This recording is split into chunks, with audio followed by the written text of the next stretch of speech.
Today, we will be looking at the recently released IGR report, that is internally generated revenue report by the National Bureau of Statistics. And according to that report, the Lagos State, the FCT, that is the Federal Capital Territory, as well as Rivers State, were, the highest in terms of IGR for the year 2023, and these amounted to about 815.86 billion naira. So the focus on today's edition of the program is how we can see this being replicated across all 36 states, because these didn't really come, as a surprise, as we have seen this pattern, in the IGR reports that have been released even in years before 2023. But I'm joined now by my guest, who is a public affairs analyst in the person of Kingsley Alozie. Thank you so much for joining us on Business Daily today.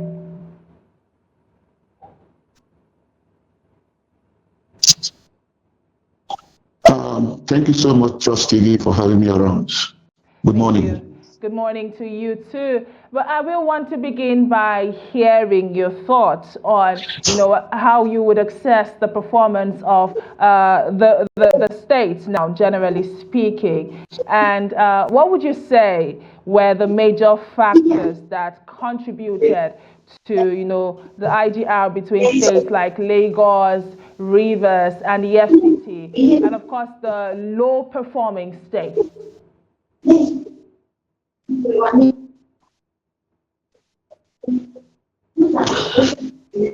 All right. Thank you so much for that question. I want to begin by saying that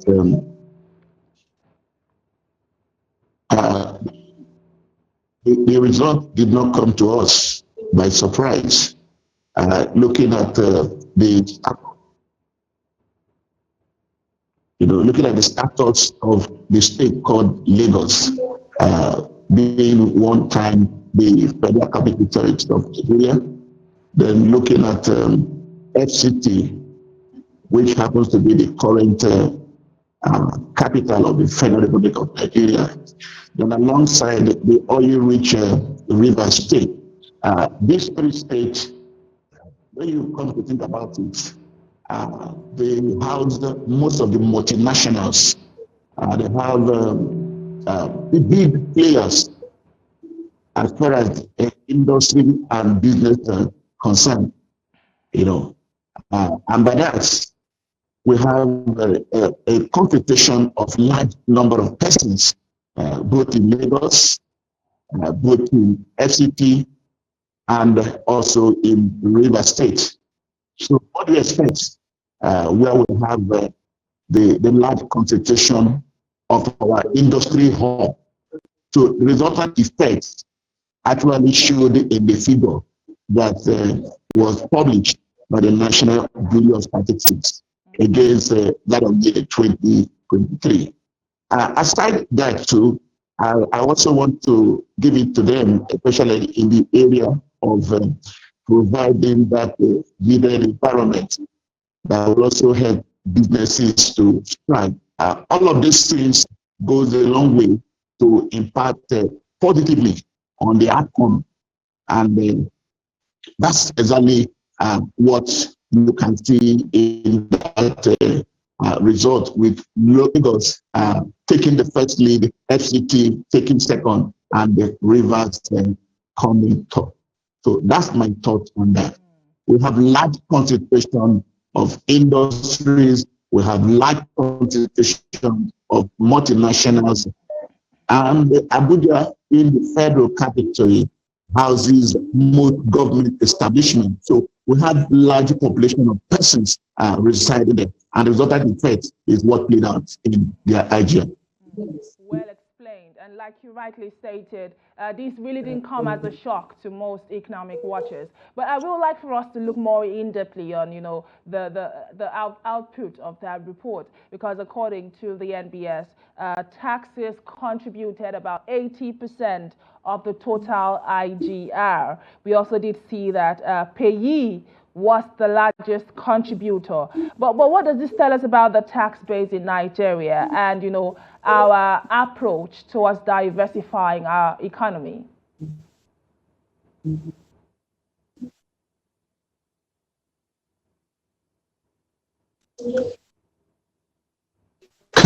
I get the question again? I did Hello? say, can you hear me? Okay, I had asked you, to speak Hello? on. Can you hear me?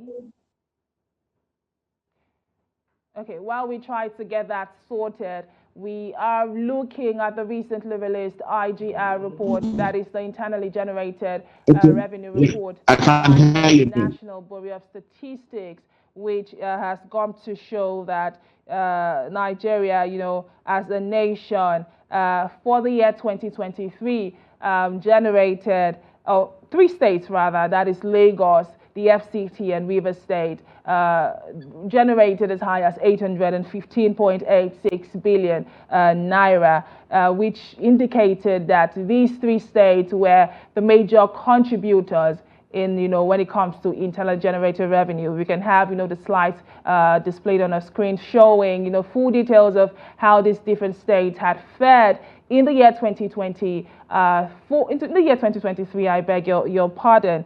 And that state, the report also did show that taxes had constituted about 80% of the total IGR, with, payee being the largest contributor. And also, some might also say that it also has come to show that states are increasingly, relying on revenue generated by MDAs, and states such as Kwara State had, included some exceptional items such as pilgrimage fees in their MDA revenue. So much to unpack, regarding the report released by the NBS, showing Nigeria's IGR, that is internally generated revenue report for the year 2023.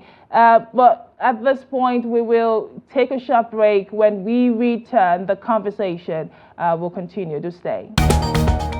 And thank you for still staying with us on Business Daily this morning. And I still have my guest right here with me in the person of Kingsley Alozie, and we are looking at the recently released IGR, that is internally generated revenue report by the National Bureau of Statistics for the year 2023. Thank you again, sir, for coming on the program this morning. Thank you so much. My pleasure. Thank you. I will want for us to move on now to, the output of that report by the NBS, which goes to show, or which showed rather, that taxes contributed about 80% of the IGR, with payee being the largest contributor. What does this tell us about the tax base in Nigeria and our efforts towards, diversifying our revenue sources? All right. Let me say that from that report, no doubt, it was stated that taxes, with the emphasis on pay as you earn, actually contributed about 80% of the total IGR. But then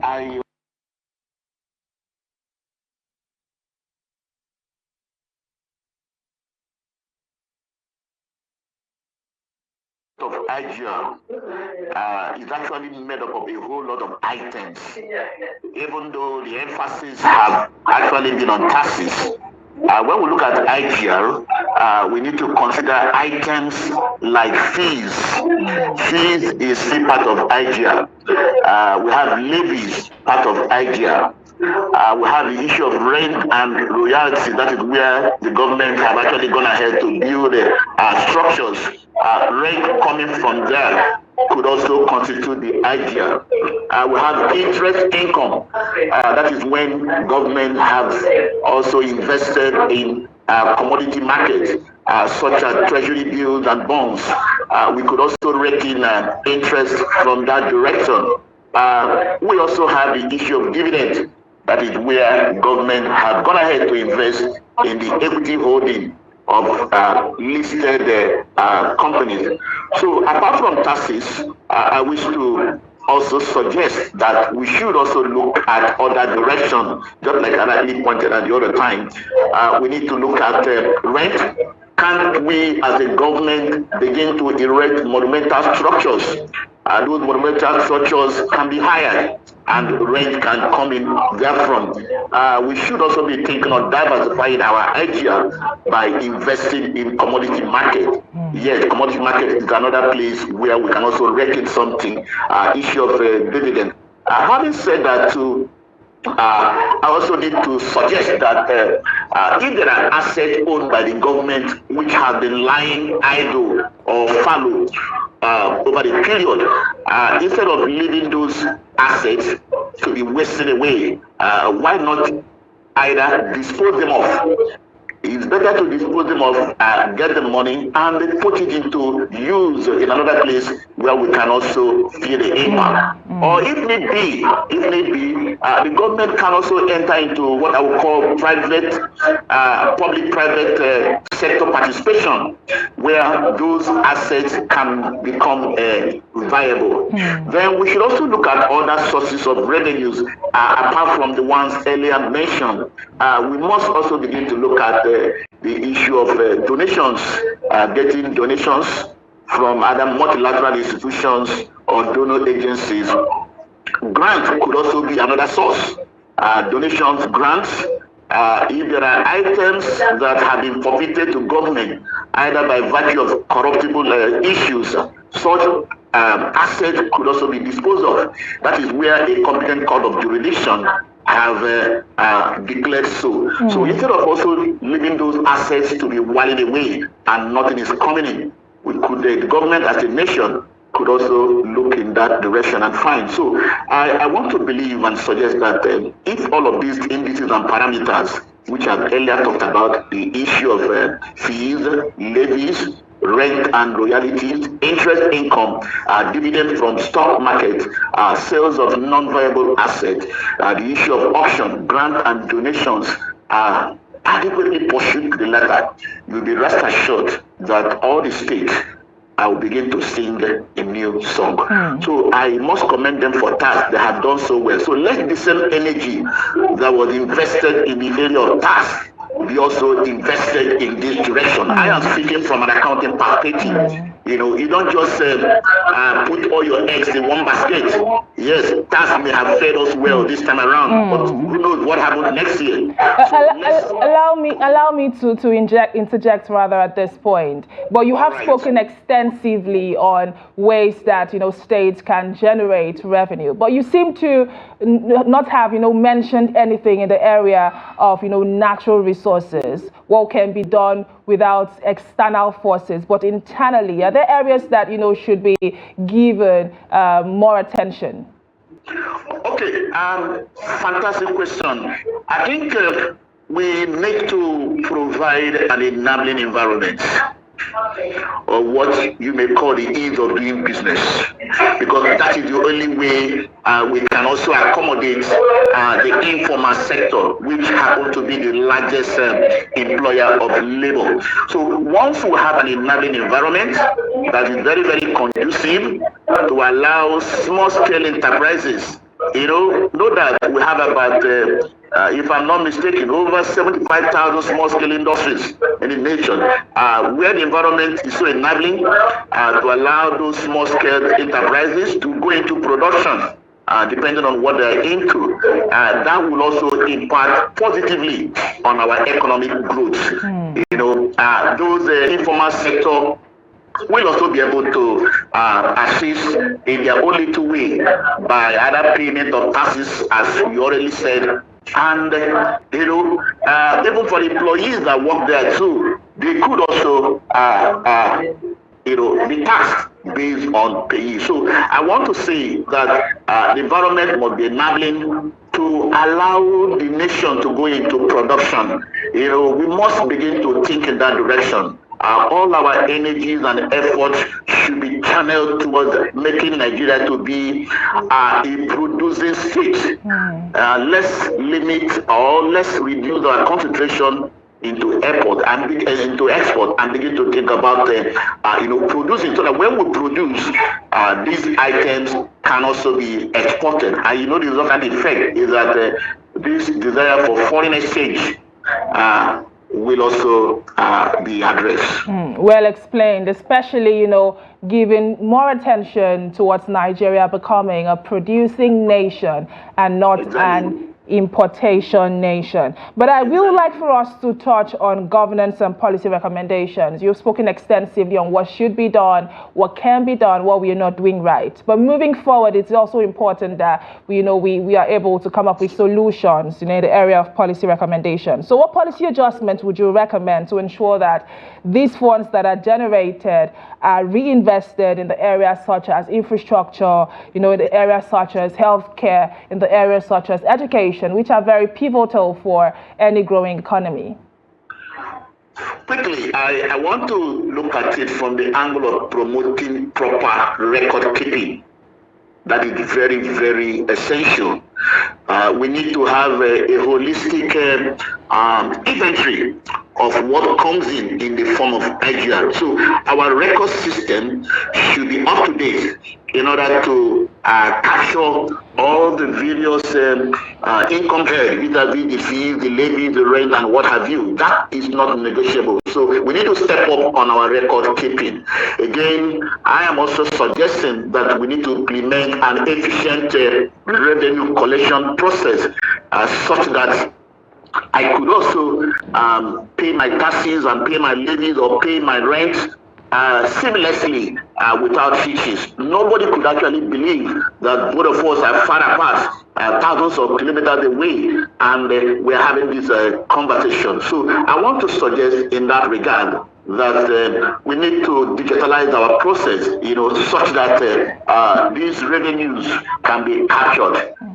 Again, I want to suggest that we must also diversify our revenue sources. So let's shift attention from one particular source to other areas highlighted. More importantly, we need to address the issue of leakages. So where leakages have been noticed, the government should come up with adequate control measures, because with adequate control measures, that will be able to put on hold whatever we have been able to gather as a government. Because one thing for you to get these resources, another thing for you to keep them and use them productively, especially towards the provision of infrastructure such as healthcare, education, good road, and what have you. So we must block leakages. Then I must also say that we need to also brace up by ensuring that we address the issue of corruption. Yes, corruption should not be tolerated under any guise. So with all of these things, addressing corruption, blocking leakages, implementing a digital automation system, and exactly, and promoting accurate record keeping. Oh, you be rest assured that we'll be 80 to 90% closer to that desired destination. So that is my my recommendation to the government as far as the way forward is concerned. Very, very well said. Kingsley Alozie, who is a public affairs analyst, speaking towards the recently released IGR report by the National Bureau of Statistics, and giving recommendations on how states across the nation can equally match up with the best performing states, which were Lagos, Rivers State, and the FCT. Thank you very much for all the insights you've shared with us on the program today. Thank you so much for having me around. Thank you. And that's the much that we will be taking today on Business Daily. But keep the conversation going across all our social media platforms, on Facebook, on Instagram, on X, and of course on YouTube. Let us hear from you. What are your thoughts on the data has been released by the NBS, and how can we start to see, other states, match up with the best performing states according to the NBS? My name is Chiamaka Enendu. Thank you for watching, and bye for now.